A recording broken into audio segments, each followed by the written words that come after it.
Ships at a distance have every man's wish on board. For some, they come in with the tide. For others, they sail forever on the horizon, never out of sight, never landing, until the watcher turns his eyes away in resignation, his dreams mocked to death by time. That is the life of men. Now, women forget all those things they don't want to remember, and remember everything they don't want to forget. The dream is the truth. Then they act and do things accordingly. These are the opening words to Zora Neale Hurston's most famous novel, Their Eyes Were Watching God. By all accounts, Hurston was a woman who knew how to make an entrance.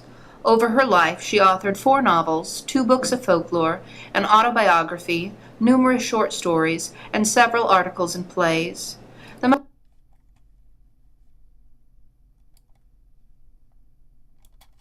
Hello and welcome to your presentation over Zora Neale Hurston. I would like to introduce to you your presenters today. Devin, go ahead and step forward. JC, and now Trinity. These 3 ladies are going to tell you some very interesting facts about a very interesting person, Zora Neale Hurston.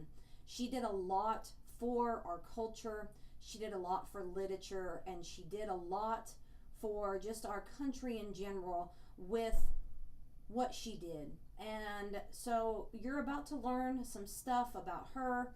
And what you see up there is her most famous book, Their Eyes Were Watching God.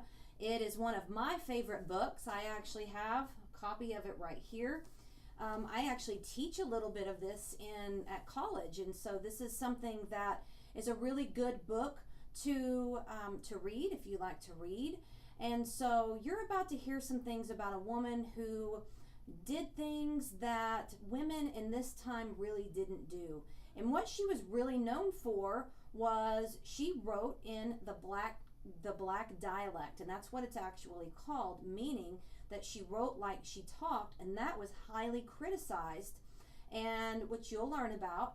But she broke that mold, and she said, I'm proud of who I am, which is what we should all do, and not do things just because it's what everybody else is doing, but do things that represent who you are and what your culture is.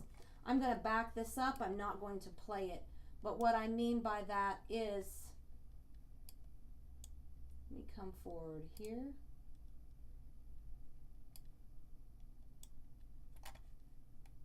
When you see the title come up here, let me play this.